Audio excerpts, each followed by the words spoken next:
Okay, this YouTube video is going to be on a study I'm doing on David and Bathsheba. Alright? And I find it interesting, and there's a lot of parallels in the story of David and Bathsheba versus today on the things that's going on today. Alright? Now, let me read you the Bible verse that I got from it. Okay? It's in 2 Samuel 11, 1 through 4. 2 Samuel 11, 1 through 4. And it came to pass after the year was expired, at the time when kings go forth to battle, that David sent Jeroboam and his servant with him and all Israel, and they destroyed the children of Ammon and besieged Rahab. But David tarried still in Jerusalem.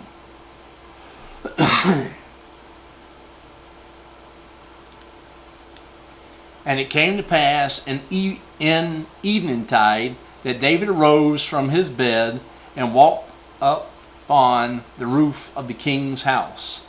And from the roof he saw a woman washing herself, and the woman was very beautiful to look upon.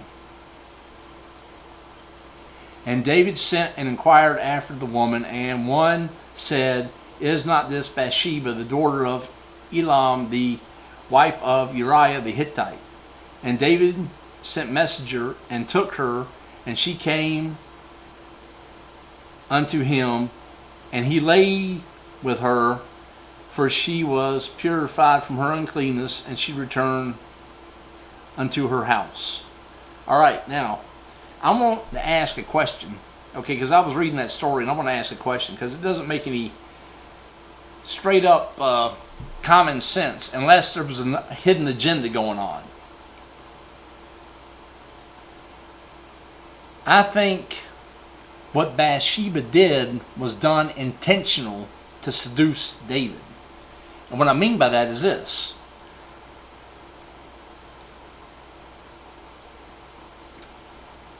Let me see my notes here. Okay, I think what Bathsheba did to David was done intentionally and on purpose. And the reason I say that is, what kind of attractive, beautiful, or what we call today hot woman would be walking around, or not walking around, but be naked in a bath where someone can see them? Okay, unless she wanted someone to look at her in the bathtub, okay, or taking a bath, okay? Because think about it. Most of the time, now I don't know, but this is just what I'm using common sense, all right? Most of the time, women make sure that the doors are locked, the doors are shut, the windows are closed and locked, your curtains or blinds are drawn before you get undressed and start getting into a bath or a shower. Okay, you're going to make sure, nobody can see. All right? That's just what I'm going to assume a woman would do. They're going to do that automatically. Make sure that when you come into a room to take a bath, they're going to lock all the doors, windows, shut everything, close all the curtains before you start taking the clothes off to get in the bathtub. All right? So if a woman is completely naked taking a bath, okay, I'm thinking he probably saw her from an open window or something like that. Why would she be in a place where they can bathe and be seen, by everybody that was walking, I don't think a woman would do that unless she intentionally wanted that to happen. All right? And I'm thinking, reading the story, I'm thinking it was a collaboration between David and Bathsheba together. They put the plan together and enacted a plan together to actually get together and commit adultery. And the reason I say that is, if you look at the first couple verses in the what I read, okay, and 2 Samuel 11 verse 1, okay, it said David tarried still in Jerusalem. All right, he knew okay, that it was time for the kings to go out to battle. This was, I guess, probably around September, because September is when kings normally did passing reviews. I did a study on this, Feast of Trumpets. I did a study on this. Why they blow the trumpets is to assemble the people so that the king can go and examine his troops and his army. So this probably happened in September, is when this probably happened. Okay? But getting back to my theory, okay, I'm saying David intentionally stayed in Jerusalem on purpose so he could commit adultery with Bathsheba. All right?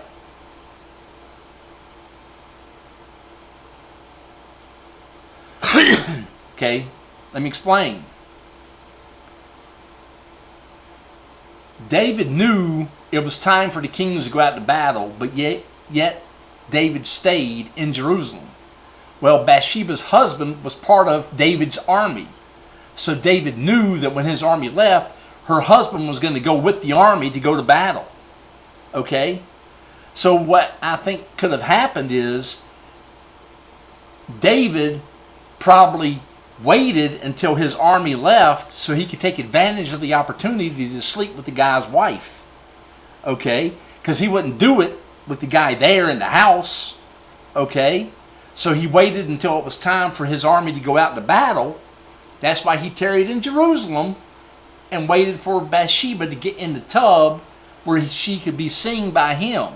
The Bible only mentions about it one time, but I'm thinking that it probably happened more than that. Okay? And it may be, how do you know? Because Bathsheba's husband was part of the military. He could have bumped into Bathsheba at a party that he was giving for his officers or for his men in the army. It could have been like a celebration or something, or maybe going in the market. He could have bumped into Bathsheba at any other time, okay, throughout the city, throughout, just regular business, because her husband was part of the military. He could have came over to see him and visit his house. He might have came over and said, hey, I got to go talk to my army people, so let me go have a meeting. You don't know what could have happened, but I'm thinking David probably bumped into her before and saw her before and started putting a plan together. Okay, and the reason I think that is because I find this interesting. Okay, Matthew 5:28. Matthew 5:28. But I say unto you that whosoever looketh on a woman to lust after her hath committed adultery with her in his heart. Note, adultery starts in the heart, then it leads to the act. So my question is, could this Bible verse in Matthew 5:28 be alluding to what happened with David? Could David have lusted after Bathsheba, meeting her prior, then started formulating a plan on how he was going to sleep with Bathsheba? So he waited until the troops left.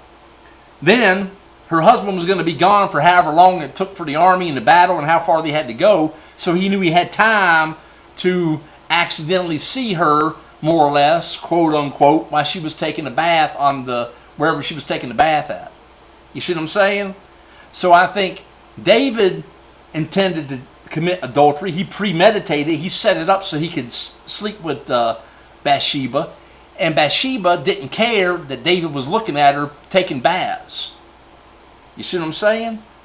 And it just so happened that the Bible talked about that one incident, but it probably happened more time because, like I said, a woman just ain't going to take their clothes off so a man can look at them, especially if they're very attractive.